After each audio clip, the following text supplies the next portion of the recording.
to look up every new word when you're reading in English? The short answer is no. And if you want to know why looking up everything while reading is a bad idea, keep on watching.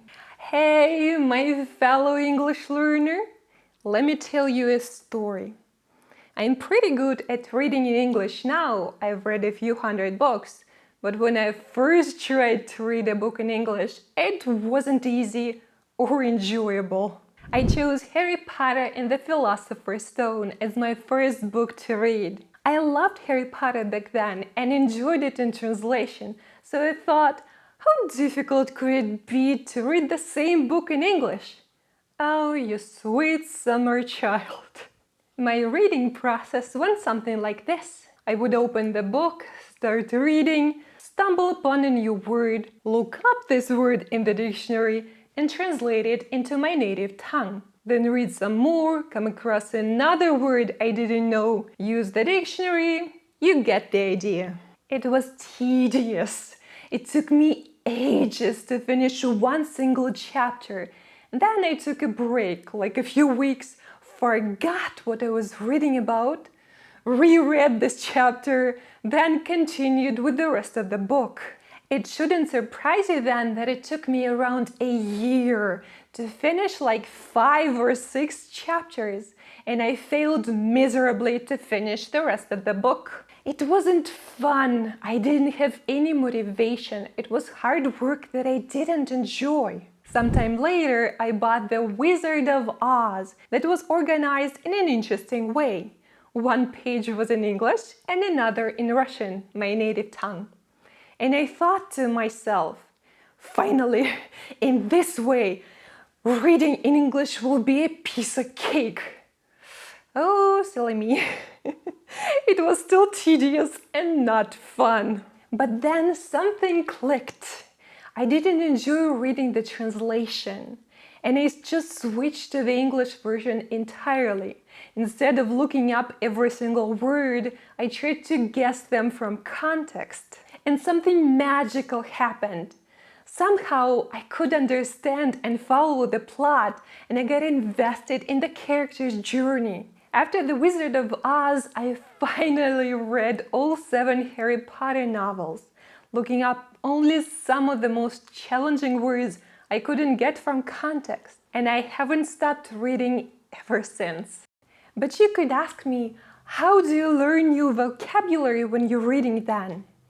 That's an excellent question, and to answer it, we need to figure out the difference between extensive and intensive reading. Extensive reading is when you're reading for pleasure, for fun, and to develop your general reading skills. You're reading something that is exactly at your reading level or slightly higher, and you're reading a lot. You're reading to get the gist, the main idea of the book, and you're not using the dictionary a lot, if at all. Instead, you're trained to guess the meaning of new words from context, like I did with The Wizard of Oz. And it's all about the plot, the characters, and having fun. If you don't get something, you move on. You're still learning a lot of passive vocabulary in this way. Intensive reading, on the other hand, is when you're reading something to get maximum understanding. You're reading in detail with specific goals in mind. Like maybe you want to improve your vocabulary, your active vocabulary, and find some words to use in day-to-day conversations. Or you maybe want to work on grammar or on your skimming and scanning skills. When you're reading intensively, you're spending a lot of time and energy on one paragraph or one page. That's why you can't do this for the whole book, as it's a long and hard process. That's why most reading you do should be for fun. And if you want to do something specific, like learn new vocabulary or grammar, do something like that, you can do it on a small part of the text, not the whole book. Let's look at how I would do extensive and intensive reading. We're going to read a passage from Winnie the Pooh twice. First for fun and general understanding, and the second time to fully understand it and learn some useful vocabulary. I'd recommend you to pause the screen and read the passage in your own time. Have you read it? I hope you did, because I'm not gonna read it out loud. When we're reading for fun, we do it pretty quickly, without focusing on every single word, and instead concentrating on content words, like nouns, verbs, adjectives, and adverbs. So extensive reading would look something like this. Content words are yellow, the words in red are new to me, but looking them up in the dictionary is not the first thing I would do. First, I'll try to guess their meaning from context by looking at surrounding words and the whole paragraph in general.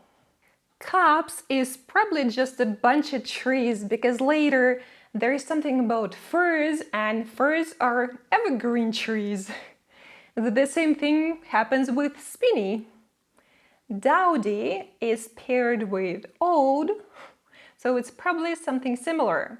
Something not really great looking. Gorse and heather look like some types of plants, or maybe bushes or trees. Maybe I don't need the dictionary after all.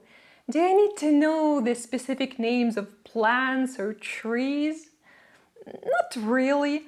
All I need to know is that Winnie the Pooh is traveling through this forest, and that's it.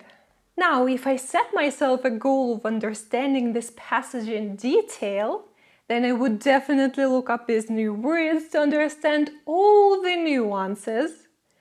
I'd Google the trees and plants and learn that copse looks like this, Spinney looks like this, and this is gorse, and finally heather. Oh, pretty. I'd look up their pronunciation to make sure I can read them correctly. And I'd find out that dowdy means dull, unattractive, and unfashionable. A dress can be dowdy. And since the whole sentence is full of words that are related to clothes, like worn its furs, the new green lace, put on so prettily, dowdy makes so much sense. And with this new understanding, we can appreciate the beauty of the language so much more. If my goal was to learn a few useful new words, then I'd choose went off, started out, put it out, have his turn, and put on. If you want to enrich your spoken active vocabulary, phrasal verbs like these are much more useful than copse or Spinney. After looking them up, I'd create my own sentences and stories with them, but that's a lesson for another day. If you want to make the reading process easier, then check out this video about reading from a Kindle. Pick up a book and start having fun.